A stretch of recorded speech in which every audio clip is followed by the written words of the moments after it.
हाफिज सईद का दाहिना हाथ अबू कताल 72 यूरो के पास चला गया। जय हिंद दोस्तों, आज बहुत ही मज़ेदार वीडियो लेके आया हूँ। वीडियो है रियल इंटरटेनमेंट टीवी का। मुझे उम्मीद है कि आपको ये वीडियो काफ़ी पसंद आएगा। अगर पसंद आए तो लाइक करना, कमेंट करना और अगर तुम लोग नए हो तो सब्सक्राइब करो। वो जो लाल वाला बटन है उस पर फूट फेंक के मारो या फिर मोमबत्ती, मुझे नहीं पता, बस क्लिक हो जाना चाहिए। कहते हैं कि दाऊद इब्राहिम कराची के अंदर मौजूद है। अगर तो दाऊद इब्राहिम कराची के अंदर मौजूद है तो भाई बेशक आप उसको दें, वो जाके बेशक मुंबई में जाके उसको उल्टा लटका दें। ठीक है, हमें इससे क्या मतलब है। दूसरा उनका हाफिज सईद वाला है, उनके मुताबिक वो एक इंटरनेशनली सर्टिफाइड टेररिस्ट है। 26/11 में वो 26/11 में वो कहते हैं मुलविस है। ठीक है, अगर उसका हिसाब किताब वो बराबर करना चाहते हैं तो वहां से मामला आगे बेहतरी की तरफ जा सकते हैं, वो वाला मसला हल किया जाए। ठीक है। उसके बाद तीसरा बड़ा मसला क्रॉस बॉर्डर टेररिज्म होती है। हाफिज सईद से मुझे याद आया कि अभी रिसेंटली कुछ अर्सा पहले उन्होंने एक ऑपरेशन लॉन्च किया था अलविदा के नाम से। आपको ये सुनकर हैरानी होगी कि वो वहां तक पहुंच गए थे कि यहाँ तक कि उसके घर जो अखबार आता था वो भी उनको पता था, और ये प्राइम मिनिस्टर मोदी के सुपरविजन में ये ऑपरेशन चल रहा था। 3 जो बड़े मुल्क है जैसे फ्रांस है, रशिया और अमेरिका, अच्छा। इन्होंने अभी ये कहा है कि इंडिया को सिक्योरिटी काउंसिल का परमानेंट मेंबर होना चाहिए। आप मुझे बताएं, आप कश्मीर का रोना रो रहे हैं, कल को इंडिया बन जाता परमानेंट मेंबर, आप इंडिया के सामने इंडिया का रोना रोएंगे। इनसे पूछा गया कि पाकिस्तान के प्राइम मिनिस्टर का क्या नाम है, किसी ने भी ठीक नहीं जवाब दिया। लेकिन अभी मैं इनसे पूछूंगा कि पाकिस्तान का कौन सा दुश्मन कंट्री है, कौन सा मुल्क है जो पाकिस्तान का दुश्मन है, तो देखते हैं ये क्या जवाब देते हैं। कौन सा कंट्री है, कौन सा मुल्क है जो पाकिस्तान का दुश्मन है? इंडिया। आप बताएं। हाँ बता दें। आप बताओ कौन सा कंट्री है? इंडिया। आप बताओ। इंडिया।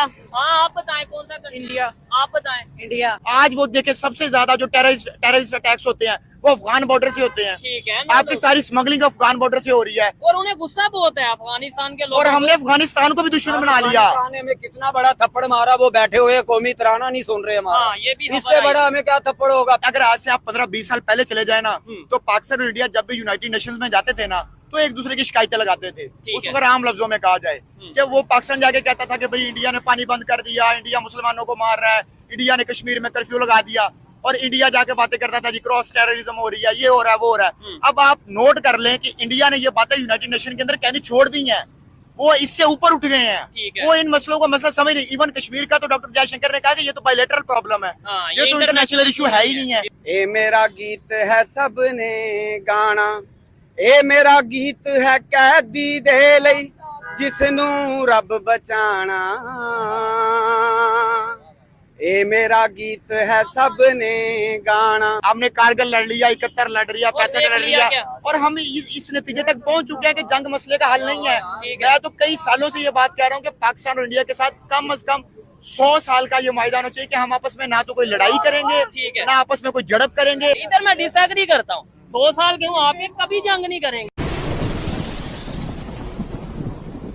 आज जो मैं बातें करूंगा वो आपने सुननी है, और मुझे कमेंट बॉक्स में आपने अपनी राय जरूर बतानी है कि आपको वो कैसी लगी, और उसको ज्यादा से ज्यादा शेयर भी करना है। ठीक है। तो देखिए, सबसे पहले तो ये YouTube पे वीडियो बनाने से, और कोई एक बंदा आता है वो कोई पॉजिटिव बात कर देता है और आप कहते हो कि इससे मुल्क में चेंज आ जाएगा, या दोनों मुल्कों के हालात बेहतर हो जाएंगे, या रिलेशन बेहतर हो जाएंगे, ऐसा कुछ भी पॉसिबल नहीं है जब तक आप प्रैक्टिकली कोई ना कोई स्टांस नहीं ले लेते। ठीक है। और प्रैक्टिकली स्टांस आप तब लेंगे जब दोनों मुल्कों के तहफुजात दूर होंगे। ठीक है। इंडिया को हमारे साथ क्या तहफुजात है, हमें इंडिया के साथ क्या तहफुजात है। ठीक है। इंडिया के 3 बड़े तहफुजात मैं आपके साथ शेयर कर देता हूँ। इनमें उनका सबसे बड़ा मसला ये है कि वो कहते हैं कि दाऊद इब्राहिम कराची के अंदर मौजूद है।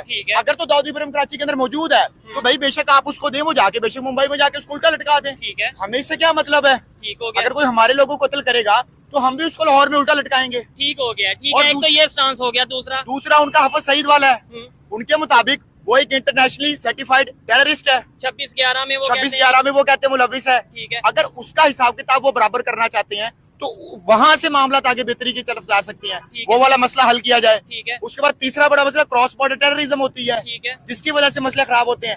अब ये 3 बड़े बड़े मसले। अब हाफिज सईद से मुझे याद आया कि अभी रिसेंटली कुछ अर्सा पहले उन्होंने एक ऑपरेशन लॉन्च किया था अलविदा के नाम से। आपको ये सुनकर हैरानी होगी कि वो वहां तक पहुंच गए थे कि यहाँ तक कि उसके घर जो अखबार आता था वो भी उनको पता था, और ये प्राइम मिनिस्टर मोदी के सुपरविजन में ये ऑपरेशन चल रहा था। ठीक हो गया। लेकिन वो किसी वजूहात की वजह से वो कामयाब नहीं हो पाया। लेकिन अगर वो कामयाब हो जाता तो आज जो ये हाफिज सईद वाला मसला ये एब्सोल्यूट हो जाना था, ये मसला खत्म हो जाना था। लेकिन अब वो मसला खत्म नहीं हो पाया जब तक हम इन 3 चीजों के ऊपर कोई ना कोई अपनी तरफ से कोई पॉजिटिव राय नहीं देंगे, या हमारी गवर्नमेंट को बात नहीं होगी। क्योंकि आपके बात करने से, मेरे बात करने से जाहिर है ओपिनियन तो हम अपनी दे सकते हैं। ठीक है, देखिए मैं इधर ये कहना चाहूंगा कि देखिए एज ए पाकिस्तानी मैं तो ओपनली चाहता हूँ कि सिर्फ इंडिया ही नहीं दुनिया के हर कंट्री के साथ रिलेशन बेहतर हो, खासतौर पे नेबर के साथ, चाहे ईरान है, अफगानिस्तान है, और कई वीडियोस में मैं कह चुका हूँ। लेकिन दिलशाद भाई की बात भी बिल्कुल सच है कि भाई मेरे बात करने से क्या होगा, ना तो मैं प्राइम मिनिस्टर हूँ, ना ही मैं हेड ऑफ स्टेट हूँ, ना ही मेरे देखने वाले प्राइम मिनिस्टर और हेड ऑफ स्टेट हैं। No doubt public to public misunderstandings हैं, वो थोड़ी कम होंगी, लेकिन ओवरऑल जो रिलेशंस बेहतर करने हैं वो गवर्नमेंट ने करने हैं, और गवर्नमेंट की ये जिम्मेदारी है कि हाँ भाई अगर उन्हें हाफिज सईद का इशू है तो उस इशू को सामने लेके आए, उसे क्लियर करें। अगर दाऊद इब्राहिम पाकिस्तान में मौजूद है तो मैं तो ओपनली कहता हूँ कि उधर इंडिया में जाके क्या लटकाना है, पाकिस्तान से उल्टा लटका के उधर भेजा जाए। देखे ना उधर अगर उन्होंने जाने ली और ये सारे मामला किए।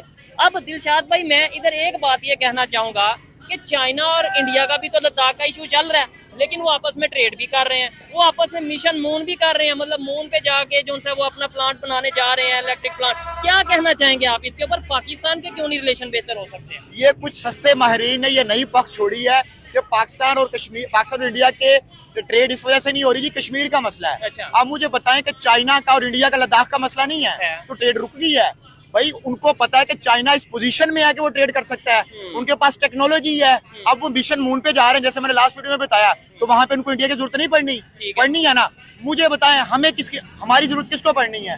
तो ऐसा कोई मसला नहीं है। ठीक है। अच्छा दिलशाद भाई एक बात मुझे बताएं, अगर कुछ बहुत से लोग पाकिस्तान से, मैं खुद अक्सर ये कहता हूँ यार डायलॉग होने चाहिए, डायलॉग होने चाहिए, क्या इस टाइम इंडिया डायलॉग करेगा पाकिस्तान के साथ? जो इस टाइम इंडिया की पोजीशन, स्टांस, पावर है जो पाकिस्तान का है और जो पास में रह चुका है, डायलॉग का जो फायदा या नुकसान हुआ है, क्या इंडिया डायलॉग करेगा? देखिए अगर आज से आप 15-20 साल पहले चले जाए ना, तो पाकिस्तान और इंडिया जब भी यूनाइटेड नेशंस में जाते थे ना, तो एक दूसरे की शिकायतें लगाते थे। उस अगर आम लफ्जों में कहा जाए कि वो पाकिस्तान जाके कहता था कि भाई इंडिया ने पानी बंद कर दिया, इंडिया मुसलमानों को मार रहा है, इंडिया ने कश्मीर में कर्फ्यू लगा दिया, और इंडिया जाके बातें करता था जी क्रॉस टेररिज्म हो रही है, ये हो रहा है, वो हो रहा है। अब आप नोट कर लें कि इंडिया ने ये बातें यूनाइटेड नेशन के अंदर कहनी छोड़ दी हैं, वो इससे ऊपर उठ गए हैं, वो इन मसलों को मसला समझ नहीं। इवन कश्मीर का तो डॉक्टर जयशंकर ने कहा कि ये तो बायलैटरल प्रॉब्लम है, ये तो इंटरनेशनल इशू है ही नहीं है, इसको मिल के बैठ के हम सॉल्व करेंगे, हमारा मसला हम जैसे मर्जी सॉल्व करेंगे। उन्होंने यूनाइटेड नेशंस को खरे खरे जवाब दिए हैं, अमेरिका को उन्होंने बोला कि हमारे इंटरनल इशू में, इंटरनल मैटर्स में बात करने तो क्या पाकिस्तान अंदर ये जरूरत रखता है कि पाकिस्तान अमेरिका को खड़ा होकर ये कह दे? पाकिस्तान ने तो सिर्फ ये कहा था कि हमने अड्डे देने, ये वही इंटरव्यू में सवाल पूछा गया था, ये नहीं हुआ था कि देने या ये नहीं देने।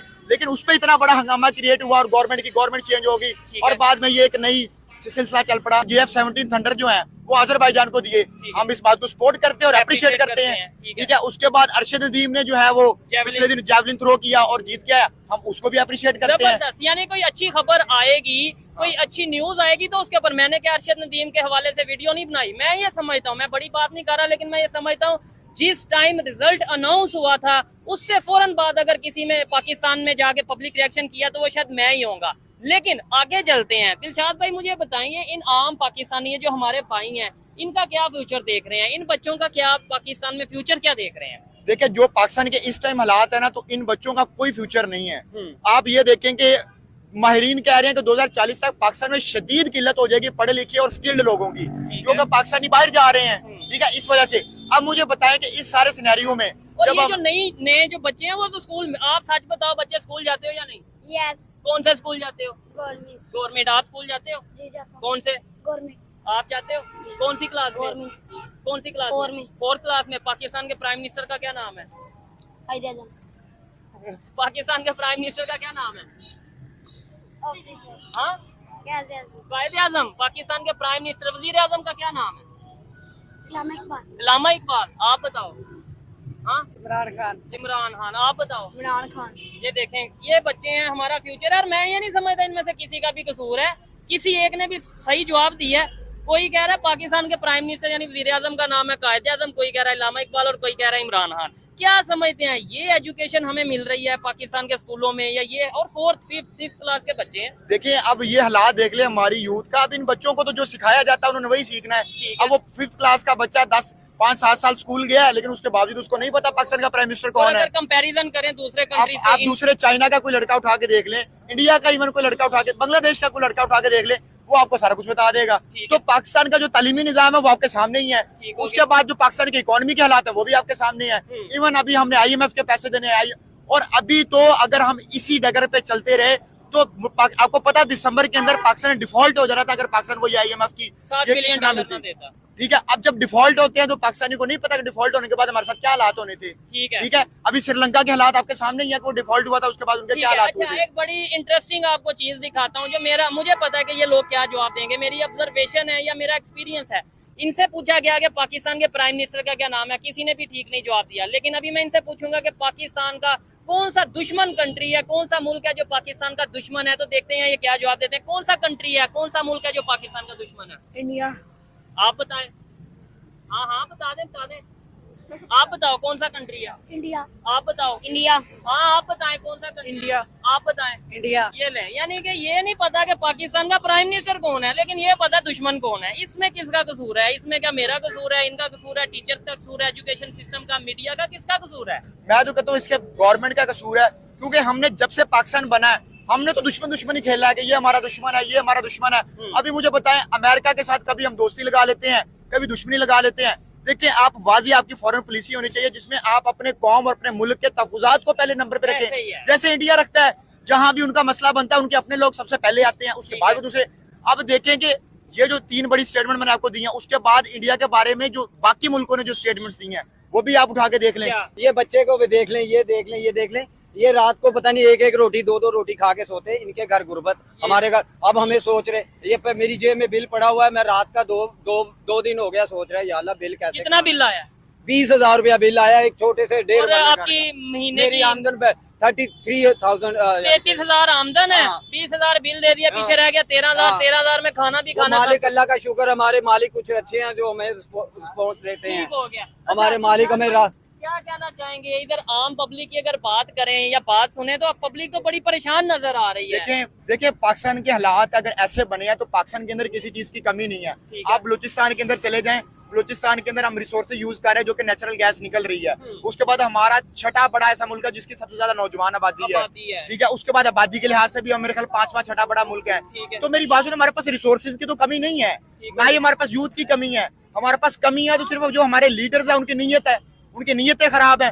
और दूसरा, हम दूसरों के मुल्कों में जंगों में घुसते हैं, जैसे हमने अफगानिस्तान की जंग में घुसे हैं। क्या जरूरत थी आपको उस जंग में घुसने की? आपने 70,000 अपने बंदे भी मरवाए और उनको भी अपना दुश्मन बना लिया। आज वो देखे सबसे ज्यादा जो टेररिस्ट अटैक्स होते हैं वो अफगान बॉर्डर से होते हैं। ठीक है। आपकी सारी स्मगलिंग अफगान बॉर्डर से हो रही है और उन्हें गुस्सा बहुत है अफगानिस्तान के लोगों और हमने अफगानिस्तान को भी दुश्मन बना लिया। में कितना बड़ा थप्पड़ मारा, वो बैठे हुए कौमी तराना नहीं सुन रहे हमारा। ये भी इससे बड़ा हमें क्या थप्पड़ होगा? फिर हमने क्या किया?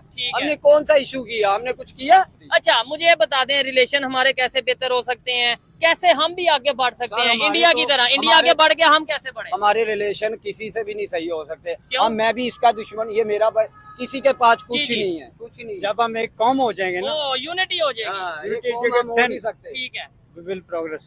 और हम तो सल्यूट करते हैं अननोन गनमैन का जो हमारे देश का दुश्मनों का सफाया कर रहे हैं। तो ऐसे ही आप लोगों के लिए खुशखबरी मिलती रहेगी। जय हिंद।